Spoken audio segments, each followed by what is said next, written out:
എന്ത് പരിപാടി മല്ലിക കാണിച്ചേ? എന്നാ എനിക്കെന്താ അറിയോ?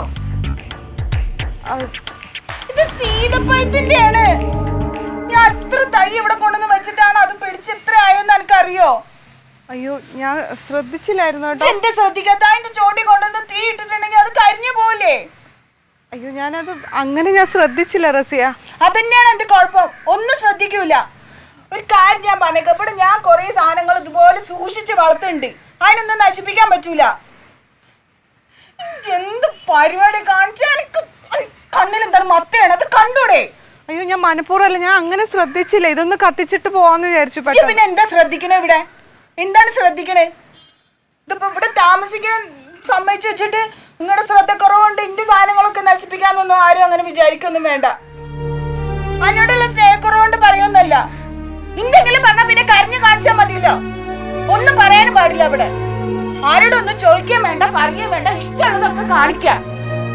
ഇതിപ്പോ താമസിക്കാൻ സമ്മതിച്ച പറഞ്ഞാൽ മതി. എന്റെ സാധനങ്ങളൊക്കെ നശിപ്പിക്കാൻ ഞാൻ സമ്മതിക്കില്ല. അതന്നെ.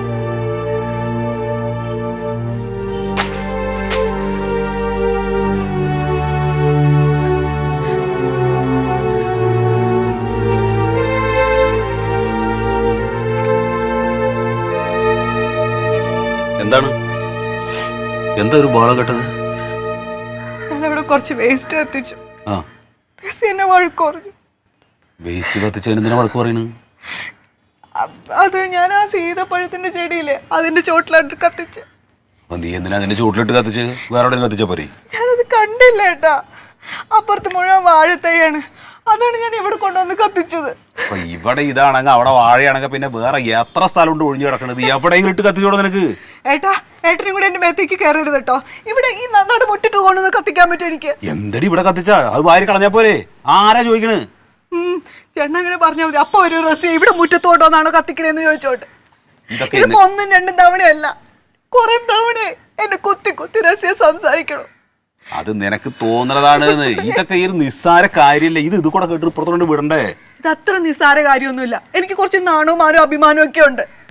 അപ്പൊ എന്താ എനിക്ക് അതില്ലാന്ന് പറയണത്? നീ നിനക്കതില്ല, അതാണ് ഞാൻ ഇത് അനുഭവിക്കണത്.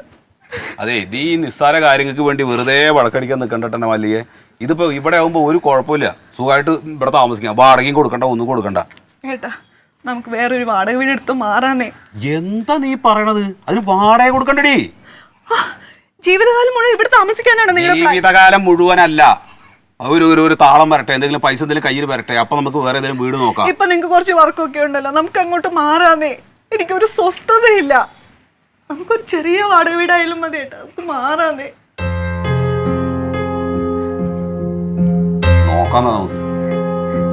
നോക്കണമെന്ന വേഗം ആയിക്കോട്ടെ കേട്ടോ. എനിക്ക് ഇനി അധികം നാൾ ഇവിടെ പിടിച്ചിരിക്കാൻ പറ്റുമെന്ന് തോന്നല്ല. എനിക്ക് പറ്റുമെങ്കിൽ ചെയ്യും, അല്ലെങ്കിൽ ഞാൻ എവിടേക്കെങ്കിലും ഇറങ്ങിപ്പോ. നീ പറയണ കാര്യങ്ങളൊക്കെ ശരിയാണ്. ഇപ്പൊ നീ ഉദ്ദേശിക്കുന്ന പോലത്തെ ഒരു വൃത്തിയുള്ള വീട് കിട്ടണമെങ്കിൽ ഏറ്റവും ചുരുങ്ങിയത് ഒരു 8,000 രൂപ മാസം വാടക കൊടുക്കണം. കറണ്ട് കാശ് കൂടാതെ 8,000 അത് വരും. 5 രൂപക്കൊന്നും വൃത്തിയുള്ള വീടൊന്നും കിട്ടൂല. ഇപ്പൊ ഹിന്ദിക്കാര് വന്ന് കയറിയാക്കണോണ്ട് വാടക വീട് കിട്ടാനില്ല. 5 രൂപക്കുള്ള വീട്ടിൽ ഇജ്ജ് പോയി താമസിക്കാട്ട് നല്ല ഇപ്പൊ എന്റെ ആ റൂമിൽ തന്നെ താമസിക്കാൻ തന്നെ. അത് പോരാട്ടോ, ഇത് കണക്കാക്കണം. ഒരു 5-8 രൂപ കണക്കാക്കണം. ഒരു 8 രൂപ നിനക്ക് മാസം വാടക. അതെ, 8 രൂപ വാടക കൊടുക്കാൻ നിന്റെ അടുത്ത് കൃത്യമായിട്ട് ഉണ്ടാവോ? 8 രൂപ എന്നും പണിക്ക് പോണം. ഞാനാ അവനവനോട് പറ, എന്നോട് പറഞ്ഞിട്ട് എന്താ കാര്യം? അതെ, അല്ല പണിക്ക് പോണം എന്നുള്ള കാര്യം സത്യമാണ്. പക്ഷെ ഇജ്ജിപ്പോ അതുകൊണ്ട് എന്താ ഉദ്ദേശിച്ചത്? ഈ 8 രൂപ വാടക കൊടുക്കാൻ ഇവൻ കൃത്യമായിട്ട് ഉണ്ടാക്കുമെങ്കിൽ നമുക്കൊരു ചെറിയ വീട് കണ്ടുപിടിച്ചിട്ട് അത് വാങ്ങാം സ്വന്തമായിട്ട്, ലോൺ എടുത്തിട്ട്. ലോണിന്റെ കാര്യം ഒന്നും മിണ്ടാണ്ടിരുന്നാ നീ. ഏടോ ചെങ്ങായി, ഈ ചെങ്ങായിയുടെ വീടും കൂടി ജപ്തിയായി നിൽക്കുന്ന ആൾക്കാർക്ക് ലോൺ കൊടുക്കോ? എന്റെ പരീക്ക് ഇപ്പൊ ഇവന്റെ പേരിൽ ഒന്നുമില്ലല്ലോ, ഇവൻ ഭവനരഹിതനാണ്. അങ്ങനെയുള്ളവർക്ക് ചെറിയ പലിശക്ക് സർക്കാർ ലോൺ കൊടുക്കണ്ട. 8 ലക്ഷം രൂപ വരെ കിട്ടും.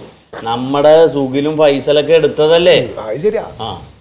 എടാ ലോണൊന്നും ശരിയാവില്ല, അത് തിരിച്ചടയ്ക്കാനൊന്നും ഇല്ലെങ്കിൽ പിന്നെ അത് വലിയ പ്രശ്നമാണ്. എടാ ചെങ്ങായി, തിരിച്ചടക്കാന്ന് പറഞ്ഞ ഇജ്ജിപ്പോ ഈ അവൻ പറഞ്ഞു വന്ന എന്താ വെച്ചോ, 8 ഉറുപ്പ്യ ഇജ്ജിപ്പോ വാടക കൊടുക്കാന്ന് വിചാരിക്ക. അത് വേണല്ലോ. എവിടെ പോയിട്ട് വാടക കൊടുക്കൂലേ? വാടക കൊടുക്കണ്ടേ? അപ്പൊ വാടക കൊടുക്കണ ഈ ലോണിലേക്ക് അടക്കാച്ചാൽ ഒരു 5-8 ഉറുപ്പ്യയുടെ ഒരു തരക്കേടില്ലാത്ത ഒരു ചെറിയ വീടൊക്കെ കിട്ടൂലേ? മതി മതി. ഇത്തിരി ഉള്ളിലായിക്കോട്ടെ. ഒരു 5-8 ഉറുപ്പ്യയുടെ ഒരു വീട് കിട്ടിയാല് ഈ 8000 ഉറുപ്പ്യ നേരെ ബാങ്കിലെ കൊണ്ടുപോയി അടച്ചാൽ എന്റെ മുതലിലേക്കാ പോണത്. അതുമല്ല, ഇപ്പൊ 5-6 മാസം കഴിയുമ്പോ നമ്മുടെ സ്ഥലക്കച്ചവടം നടന്നു വെക്ക്. നമുക്ക് ഇവന്റെ വീട് തിരിച്ചെടുക്കുകയും ചെയ്യാം. അതാർക്കെങ്കിലും വാടക കൊടുത്തൂടെ? പിന്നെ സുഖായില്ലേ? അല്ല, അത് നല്ല ഐഡിയ കേട്ടോ. എന്റെ അഭിപ്രായത്തിൽ അത് തരക്കടില്ല. നല്ല ഐഡിയ, ആലോചിക്കേണ്ട കാര്യമാണ്. ഒരുപാട് സംവിധാനങ്ങളുണ്ട്, നമ്മൾ ഇതൊക്കെ ഒന്ന് ഉപയോഗിക്കാഞ്ഞിട്ടാണ്. അല്ല, ഇതിപ്പോ കിട്ടാനെന്താ മാർഗം? നമ്മുടെ അജിത്തില്ലേ, ലോണൊക്കെ റെഡി ആയി കൊടുക്കണം. അവനെ നാളെ നമുക്ക് ബാങ്കിൽ പോയി കാണാം.